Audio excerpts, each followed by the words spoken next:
आज इस वीडियो में हम 8 इंजेक्शंस के बारे में समझेंगे। 8 इंजेक्शंस का यूज़ क्या होता है, क्या साइड इफ़ेक्ट्स होते हैं। आप कई ऐसे हमारे स्टूडेंट्स होंगे जिनको इन सभी इंजेक्शंस की जानकारी चाहिए है और आप चाहते हैं कि इन सभी इंजेक्शंस को डिटेल में बताया जाए, तो इस वीडियो को पूरा ज़रूर देखिएगा क्योंकि ये वीडियो बहुत ज़्यादा इम्पॉर्टेंट है। जो जनरल प्रैक्टिस करते हैं या जो मेडिकल स्टूडेंट्स हैं, नर्सिंग स्टाफ है या नर्सिंग की स्टडी कर रहे हैं, उन सभी के लिए वीडियो बहुत ज़्यादा इम्पॉर्टेंट है। वीडियो को बारीकी से समझिएगा और पूरा देखिएगा, लाइक ज़रूर कीजिएगा, शेयर कीजिएगा। तो सबसे पहला इंजेक्शन हमारा है बोमिकाइन इंजेक्शन यानी कि ऑन्टेंसेक्ट्रन इज़ अ एंटीएमेटिक यानी कि उल्टियों को रोकने वाला, और ये कॉमनली नोज़िया और वोमिटिंग को रोकता है, इसको कंट्रोल करता है। साथ ही साथ ये कई सारी बीमारियों के कारण से जो उल्टियाँ होती हैं उसमें यूज किया जाता है, जैसे स्टमक अपसेट होना। इसके अलावा ये कई सारी बीमारियों की सर्जरी होने के बाद भी उपयोग किया जाता है, कैंसर ड्रग थेरेपी के बाद भी और रेडियोथेरेपी देने के बाद भी पेशेंट्स को ये यूज किया जाता है। यानी कि बिफोर एंड आफ्टर रेडियोथेरेपी या कैंसर ट्रीटमेंट थेरेपी के बाद में या पहले भी इसका उपयोग किया जाता है। तो ये बहुत ही ज़्यादा इम्पॉर्टेंट प्ले रोल करता है, क्योंकि कई ऐसे पेशेंट्स होते हैं जिनको बहुत ज़्यादा प्रॉब्लम्स होती है जब पेशेंट्स को सर्जरी होनी होती है, या पेशेंट्स को कोई एब्डोमिनल प्रॉब्लम होती है, या कई बार पेशेंट्स को कॉन्स्टिपेशन की जो प्रॉब्लम होती है उसमें भी पेशेंट्स को वोमिटिंग होती है। कॉमनली साइड इफ़ेक्ट्स की अगर हम बात करें तो इसके क्या क्या साइड इफ़ेक्ट्स हो सकते हैं, जैसे जहाँ पर इंजेक्शन पेशेंट को दिया है उस साइड पे इंजेक्शन साइड पर पेन होना, दर्द होना, कॉन्स्टिपेशन होना, डायरिया होना, फटीग होना, हेडेक होना। कॉन्स्टिपेशन यानी कब्ज होना, डायरिया यानी दस्त लगना, फटीग यानी थकान होना, हेडेक यानी सिर में दर्द होना। अगर डोज की बात करें, क्या रिकमेंडेशन होती है, तो ये 8 mg ओरली दिन में 2 बार दिया जा सकता है। और आईवी की बात करें तो 0.15 mg पर केजी के हिसाब से दिया जा सकता है। इसका डोज कम भी किया जा सकता है, एक्सटेंड भी किया जा सकता है। देन अगर बात करें इस इंजेक्शन के बारे में कि ये कैसे वर्क करता है, कैसे काम करता है, तो ये जो केमिकल मैसेंजर्स होता है सेरोटोनिन, इसको ब्लॉकिंग करता है, उसे ब्लॉक करता है, जो कि ब्रेन के अंदर होता है, और वही उसी के कारण पेशेंट को नोजिया वोमिटिंग होता है। हाइड्रोकॉर्टिसोन सोडियम की अगर हम बात करेंगे तो इसके कई सारे यूजेस होते हैं, लेकिन इसके कई सारे नुकसान भी होते हैं। हाइड्रोकॉर्टिसोन यूजेस के बारे में अगर हम बात करें तो hydrocortisone is a corticosteroid. It is commonly use to treat inflammation of the skin, joints, lungs, and other organs. Commonly, conditions treated include asthma, allergies, and arthritis. It is also used for other conditions such as blood disorders and diseases of the adrenal glands. तो इसके कई सारे problems को solve करने के लिए use किया जाता है। ये कॉर्टिकोस्टेरॉइड्स इंजेक्शन होता है, और इसके अंदर जॉइंट्स से प्रॉब्लम्स होती हैं, लंग्स फेफड़ों से संबंधित प्रॉब्लम्स होती हैं, या अन्य ऑर्गन से संबंधित प्रॉब्लम्स में इसका यूज़ किया जाता है। चाहे वो स्वेलिंग हो रहा हो, या एड्रिनल ग्लैंड में कोई प्रॉब्लम हो रही हो, या फिर अस्थमा हो, या एलर्जी हो। क्योंकि कॉर्टिकॉइड स्टेरॉइड्स होने की वजह से ये ब्रॉडली हमारे बॉडी के अंदर वर्क करता है। लेकिन याद रखें, अगर किसी पेशेंट को फंगल इन्फेक्शन है तो कॉर्टिकॉइड स्टेरॉइड इंजेक्शन का यानी हाइड्रोकॉर्टिसोन इंजेक्शन का बिल्कुल भी यूज नहीं करें। अब अगर बात करें कि ये किस मेडिसिन के साथ इंटरेक्ट कर सकता है, अगर आपने इस दवाई को किसी अदर इंजेक्शन के साथ में, अदर मेडिसिन के साथ में दिया, तो आपको बहुत बुरे परिणाम देखने को मिल सकते हैं। जैसे do not take this medicine with any of the following medicine, जैसे मीफेप्रिस्टोन है, RU486 है, वैक्सीन्स हैं, या दिस मेडिसिन में also interact with the following medicine, जैसे एंटीबायोटिक्स लाइक क्लेरिथ्रोमाइसिन है, एरिथ्रोमाइसिन है, एंड ट्रोलिडोनोमाइसिन है, एस्प्रिन्स है, एस्प्रिन्स लाइक ड्रग्स हैं, या बार्बिटरेट्स हैं लाइक फिनोबार्बिटल है, कीटोकेनोजोल है, फिनेटोइन है, रिफाम्पिन है, वॉरफेरिन है। तो इस तरह की जो दवाइयाँ होती हैं, अगर आप इस तरह की दवाइयों में हाइड्रोकॉर्टिसोन का यूज करते हैं तो आपको काफ़ी सारी प्रॉब्लम्स हो सकती है, पेशेंट को बहुत ज़्यादा दिक्कत हो सकती है, और फंगल इन्फेक्शन में भी इस दवाई का बिल्कुल भी यूज नहीं करें। देन अगर बात करें कि इसके अलावा और क्या क्या पेशेंट्स को हम बचा सकते हैं, या इसका डोज मैनिफेस्टेशंस क्या होता है। तो डोज की अगर हम बात करें तो उस पेशेंट को बेसिकली 100 से 500 mg डोज दिया जाता है। तो 100 से 500 mg जो डोज दिया जाता है पेशेंट को, उसका रेंज 48 से 72 घंटे तक होता है। लेकिन याद रखें, अगर किसी व्यक्ति को ऐसी प्रॉब्लम है, यानी कि कंटिन्यूसली इसको हम इंजेक्शन देते जा रहे हैं, हाइड्रोकोर्टिसोन देते जा रहे हैं, कॉर्टिकोस्टेरॉइड देते जा रहे हैं, तो उस पेशेंट में हाइपरनेट्रीमिया हो जाता है। हाइपरनेट्रीमिया यानी कि उसके अंदर नमक का जो डिपोजिशन होता है, जो स्टोरेज होता है, वो बढ़ता चला जाता है। तो ऐसी स्थिति में भी उस मरीज को दूसरा इंजेक्शन दिया जाता है, जिसकी वजह से उस पेशेंट को प्रिवेंट किया जा सकता है। नाउ डोज की पर्टिकुलरली अगर हम बात करेंगे तो यहाँ पर इस पेशेंट को, किसी भी पेशेंट को 100 mg से 500 mg दे सकते हैं। ये डिपेंड करता है सीवियरिटी पर कि पेशेंट कितना सीवियर है, और ये इंट्रावीनस दिया जाता है पेशेंट को, और ये 1 से 10 मिनट में पेशेंट को डोज दिया जाना चाहिए, right. This dose may be repeated at interval of 2, 4 और 6 hours as indicated by the patient response and clinical conditions। मतलब कि इस पेशेंट की कंडीशन क्या है, उसके हिसाब से पेशेंट को 2 घंटे, 4 घंटे, 6 घंटे में इंजेक्शन रिपीट किया जा सकता है। इन general, high dose corticosteroid therapy should be continue only until the patient conditions has stabilized। मतलब जब तक हम यूज कर सकते हैं, जब तक कि पेशेंट स्टेबलाइज नहीं हो जाए, राइट। अब अगर बात करें, usually not beyond 48 to 72 hours if you corticosteroid या hydrocortisone you must continue beyond 48 to 72 hours hypernatremia occurs, right. तो हाइपरनेट्रीमिया होने के बाद उस पेशेंट को रिप्लेस करने के लिए दिया जाता है methyl prednisolone sodium succinate, right. तो ये जो इन्फॉर्मेशन है, यानी कि अगर किसी पेशेंट को हाइड्रोकोर्टिसोन का डोज ज़्यादा दे दिया जाए और उस पेशेंट को हाइपरनेट्रीमिया हो रहा है, तो ऐसे पेशेंट्स में आप उस पेशेंट को मिथाइल प्रेडनिसोलोन सोडियम सक्सिनेट का इंजेक्शन दे सकते हैं, जिससे कि पेशेंट रिप्लेस हो सके और उसके अंदर जो नेट्रीमिया हाइपरनेट्रीमिया है, यानी कि जो नमक का डिपोजिशन हो रहा है, वो पेशेंट को ना हो। जेंटामाइसिन इंजेक्शन का यूज क्या होता है? जेंटामाइसिन का डीप स्टडी आज इस वीडियो में आप सभी को बताऊंगा।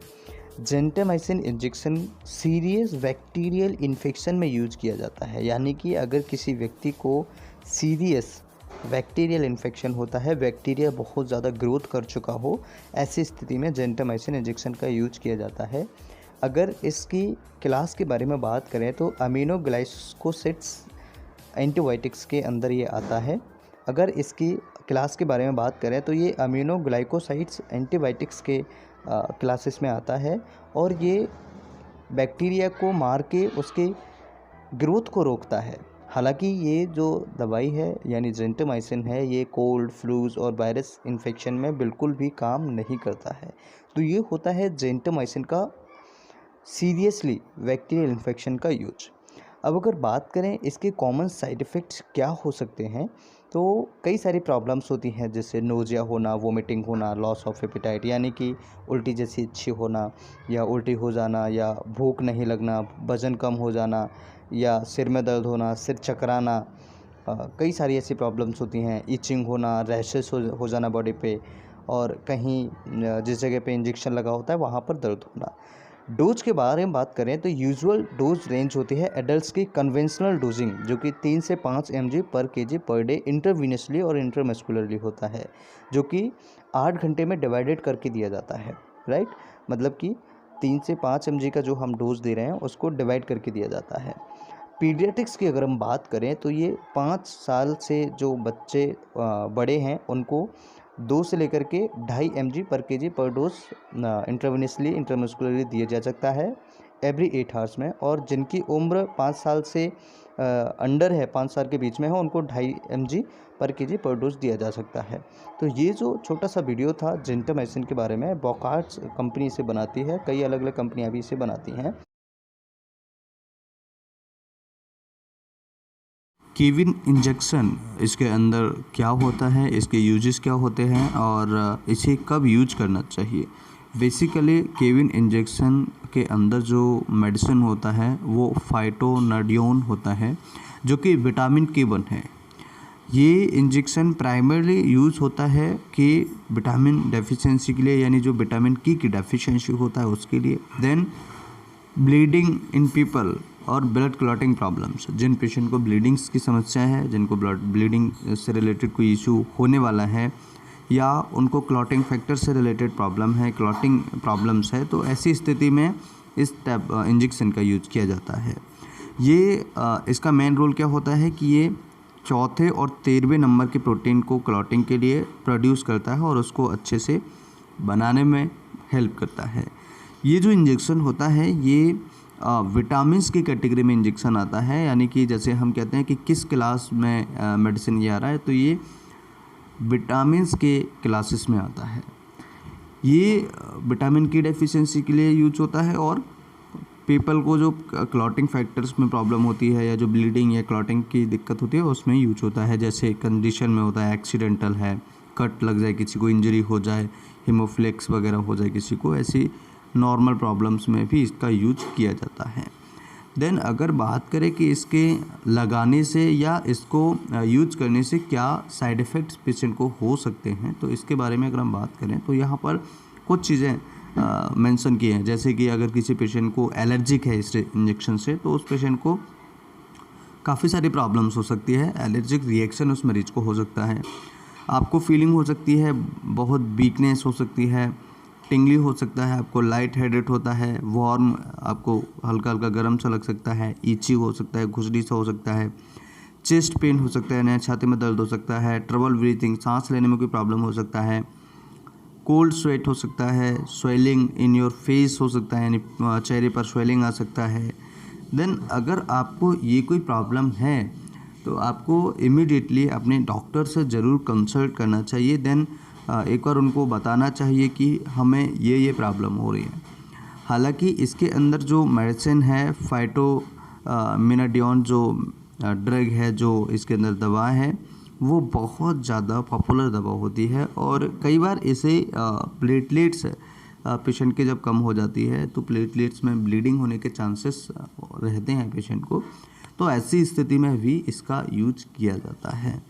तो आज इस वीडियो में हमने जाना कि इसके क्या यूजेस होते हैं, इसे टैबलेट इंजेक्शन वोवरिन के क्या यूजेज होते हैं, क्या साइड इफ़ेक्ट्स होते हैं, क्या डोज होता है, किस तरीके से यूज करना चाहिए। सबसे पहले बात करेंगे वोवरिन इंजेक्शन किस कैटेगरी में आता है। ये आता है non steroidal anti inflammatory drugs, यानी कि NSAIDs, जिसे हम नॉन ऑपोइड्स एनाल्जेसिक्स और एंटीपायरेटिक्स भी कहते हैं।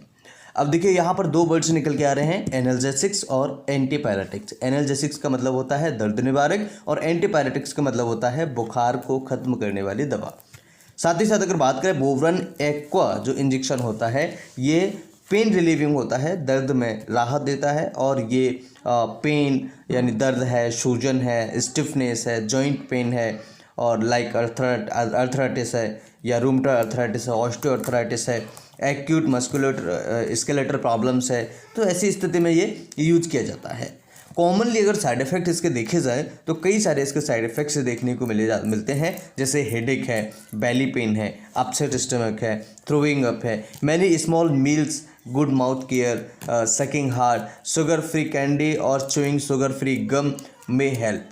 मतलब ये कहने का ये कि अगर आपको कोई ऐसी प्रॉब्लम है, हेडेक या बेली पेन है या अपसेट स्टमक देखने को मिलता है, तो ऐसी स्थिति में आपको छोटे छोटे समय में यानी कि कम समय में खाना खाते रहना चाहिए और अपने मुंह की केयर अच्छी करें।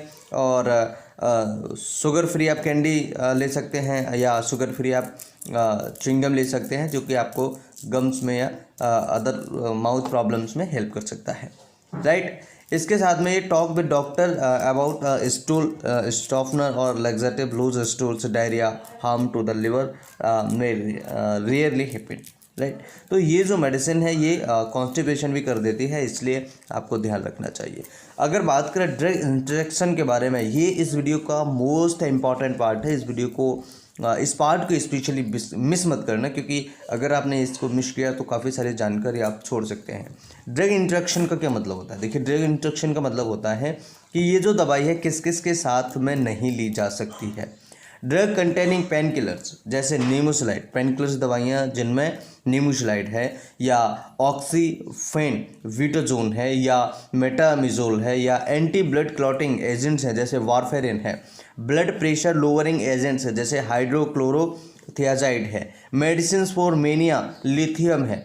इस प्रकार की दवाइयों के साथ में बोवरन एक्वा इंजेक्शन बिल्कुल भी नहीं दिया जाता है। इंटरेक्ट कर सकता है, कोई रिएक्शन कर सकता है, राइट। तो ये चीज़ हमें समझनी होगी और बहुत अच्छे तरीके से जाननी होगी कि ड्रग इंट्रैक्शन में ये सारी दवाइयाँ अगर किसी पेशेंट को चल रही हैं तो ये बोवरन एक्वा इंजेक्शन बिल्कुल भी ना दें।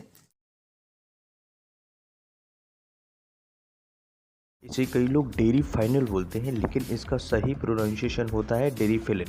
इसके क्या यूजेस होते हैं, कहाँ पर इसका यूज होता है? सबसे पहले मैं आपको बताना चाहूँगा अस्थमा और COPD क्या होता है, क्योंकि इस इंजेक्शन का पूरा यूज़ जो होता है वो अस्थमा और COPD जैसी कंडीशंस पर होता है। तो asthma is a condition in which your airways are narrow leading to difficulty in breathing. मतलब ये कि अस्थमा के अंदर आपके जो एयरवे होते हैं, जहाँ से हवा आती है जाती है, वो नैरो हो जाते हैं। और इसी तरीके से जो सिम्टम्स होते हैं वो वीचिंग है, विशलिंग साउंड्स है, ब्रीदिंग डिफ़िकल्टी, चेस्ट टाइटनेस है। और क्रॉनिक COPD क्या होता है? Chronic obstructive pulmonary disease is a group of lung disease that obstruct the air flow. मतलब कि इसके अंदर हमारा जो एयर फ्लो होता है वो ऑब्स्ट्रक्शन हो जाता है, राइट, जिसकी वजह से हवा आ नहीं पाती, जा नहीं पाती, या कम आती है या कम जाती है, जिसकी वजह से हमें कई सारे सिम्टम्स आते हैं, जैसे कि Deriphyllin injection is prescribe to patient who suffer from most common symptom associated with acute और chronic respiratory conditions where the patient might experience asthma, difficulty in breathing. जैसे कि हमने बताया COPD और अस्थमा में दोनों में ही इस प्रकार के सिम्टम्स आपको देखने को मिलते हैं। व्हीजिंग सिम्टम्स जो होता है वो आपको अस्थमा के अंदर सबसे ज़्यादा देखने को मिलता है। विशलिंग जो साउंड होता है वो भी आपको देखने को मिलता है। शॉर्टनेस ऑफ ब्रीथ, जल्दी जल्दी सांस लेता है पेशेंट। चेस्ट टाइटनेस उसको लगता है, बहुत ज़्यादा उसको ऐसा लगता है कि चेस्ट टाइट हो रहा है। ब्रीदिंग शॉर्टनेस हो जाता है। Interruption of breathing in newborn children हो जाता है। ब्रीदिंग डिफ़िकल्टी हो जाती है। ब्रीथलेसनेस हो जाता है। क्रॉनिक अस्थमा की कंडीशंस में हुपिंग कफ, बहुत ज़्यादा खांसी हो जाती है उसको। एंड सेवरल कंडीशंस में इसको यूज किया जाता है। तो कई सारी ऐसी अदर कंडीशंस हैं, सेवरल अदर कंडीशंस हैं जिसमें इसका यूज किया जाता है। तो अगर किसी व्यक्ति को अस्थमा है, सांस लेने में तकलीफ़ हो रही है, उसका एयरवे जो है उसका नैरो हो गया है, उसे खोलने के लिए दिया जाता है। एज ए ब्रोंकोडाइलेटर इसका उपयोग किया जाता है। साइड इफ़ेक्ट्स की अगर हम बात करें तो यहाँ पर major and minor side effects आपको देखने को मिल सकते हैं डेरीफिलिन के, राइट। अब यहाँ पर डेरीफिलिन के जो इंजेक्शन आपको मार्केट में मिल जाते हैं, इसकी प्रिस्क्रिप्शन लेने की ज़रूरत नहीं होती है किसी भी डॉक्टर से। ये डायरेक्ट भी आपको मेडिकल स्टोर पर मिल जाते हैं, आगे इस वीडियो में हम समझेंगे। तो इसके रेगुलर हार्ट रेट इससे हो सकता है, कन्वर्जन्स इससे हो सकते हैं, स्टमक डिस्कम्फर्ट इस मेडिसिन को लेने से हो सकता है, दर्द हो सकता है पेट में, डायरिया, दस्त हो सकते हैं, हेडेक हो सकता है, सिर में दर्द हो सकता है, स्लीपलेसनेस हो सकता है, इंक्रीज यूरिनेशन फ्रिक्वेंसी हो सकता है, पेशाब बार बार जा सकते हैं, twitching and unusual movement of muscles हो सकता है। आप कहते हैं ना कि ऐंठन हो रही है, एंजाइटी हो सकता है, मेंटल कन्फ्यूजन हो सकता है, इरिटेबिलिटी हो सकता है। तो ये इसके कॉमन और माइनर और मेजर साइड इफ़ेक्ट्स होते हैं, राइट। जिसमें डेरीफिलिन इंजेक्शन के कई सारे ऐसे रेयरली ऐसे रिएक्शंस देखने को मिले हैं, जैसे एलर्जिक रिएक्शंस है या अदर रिएक्शंस भी पेशेंट्स में देखने को मिलते हैं। कॉमन जो साइड इफ़ेक्ट्स होते हैं वो हार्ट इरेगुलर हो जाता है, हार्ट की रेट जो इरेगुलर है वो देखने को मिल सकता है, कन्वर्जन्स पेशेंट्स में देखने को मिल सकते हैं, और उसको स्लीपीनेस देखने को मिल सकता है। अगर बात करें ये इंजेक्शन किसके द्वारा बनाया जाता है और इसके अंदर क्या क्या है, तो इसके अंदर देखिए 2 मेडिसिन का कॉम्बिनेशन है, एक है एटोफिलिन एंड एक है थियोफिलिन, ठीक है। ये 2 मेडिसिन इसके अंदर हैं और इनका रिकमेंडेड जो डोज होता है वो होता है 400 से 600 mg वंस अ डे, दिन में एक बार, राइट। अब इसका मतलब है कि मॉर्निंग में भी दे सकते हैं इसी डोज में से और शाम को भी इसी डोज में से दे सकते हैं आप। और एक चीज़ और आपके लिए मैं क्लैरिफिकेशन दे देता हूँ, a doctor prescription is not required to get this medicine and it can be obtain from any drug store. आप किसी भी मेडिकल स्टोर से आप जाकर के इस दवाई को ले सकते हैं। इसके लिए स्पेशली किसी भी डॉक्टर की प्रिस्क्रिप्शन की ज़रूरत नहीं होती है, क्योंकि ये दवाइयाँ इस प्रकार की दवाइयाँ हैं जो लाइफ सेविंग दवाइयों के अंदर आती है। जब भी पेशेंट्स को ऐसी प्रॉब्लम होती है, अचानक से उसको जब तकलीफ़ें होती हैं, तो जब तक हम डॉक्टर के पास जाएंगे, जब तक हम प्रेस्क्रिप्शन लेंगे, तब तक पेशेंट की हालत बहुत गंभीर हो सकती है, राइट।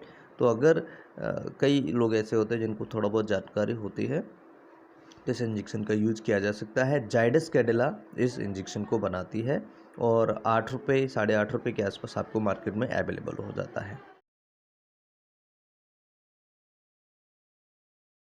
सपोज़ आपके बॉडी में आयरन की कमी है, विटामिन V9 की कमी है, और आपको ये नहीं पता है कि विटामिन V9 या आयरन का हमारे बॉडी के अंदर क्या काम होता है, तो आपको ये जानकारी लेना, समझना बहुत ज़्यादा ज़रूरी है।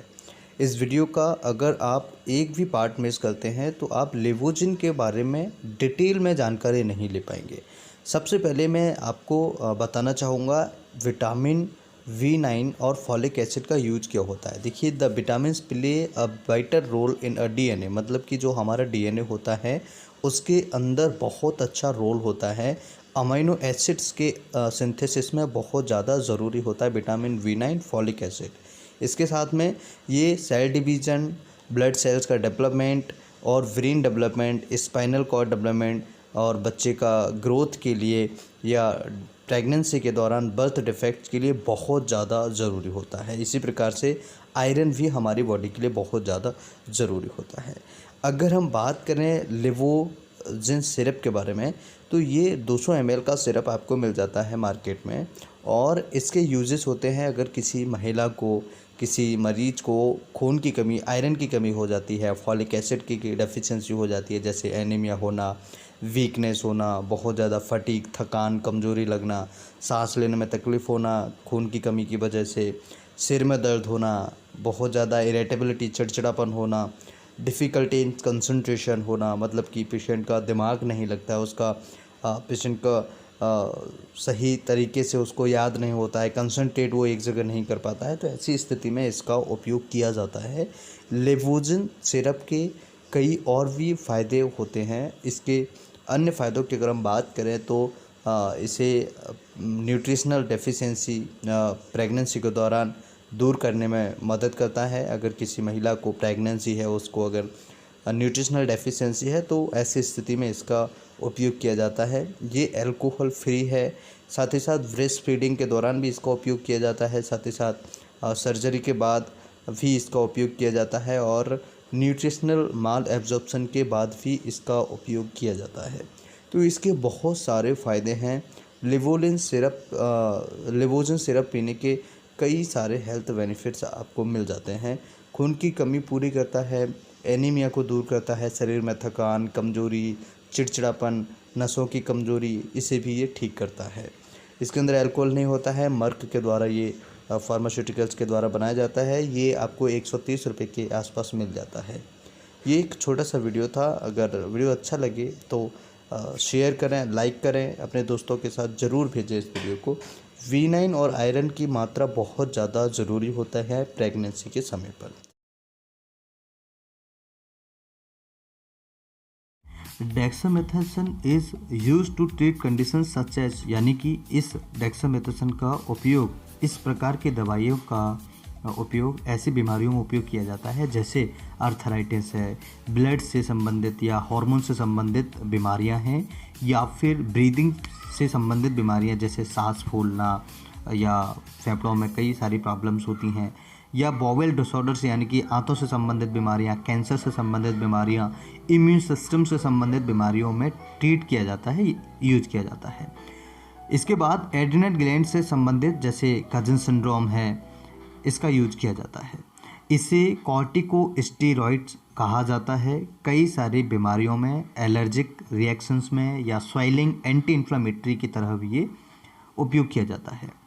साइड इफ़ेक्ट्स की अगर हम बात करें तो साइड इफ़ेक्ट्स में स्टमक अपसेट यानी पेट खराब हो सकता है, हार्ट बर्न हो सकता है, छाती में जलन, सिर में दर्द, या नींद में गड़बड़ी होना या भूख बढ़ जाना, इस तरह के इसके साइड इफ़ेक्ट्स अगर आपको होते हैं तो अपने डॉक्टर से आप कंसल्ट कर सकते हैं, आप अपने डॉक्टर से मिल सकते हैं।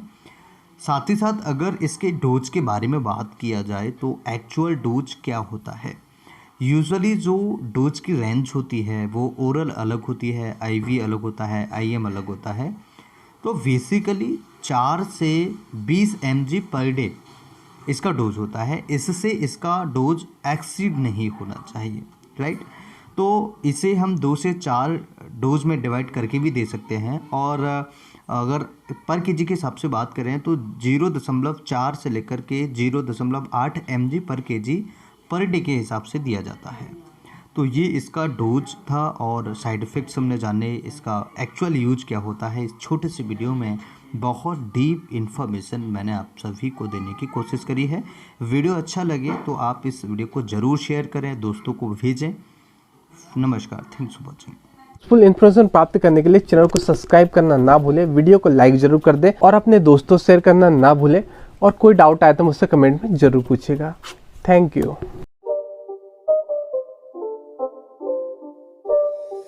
It's not a game, it's a rich thing.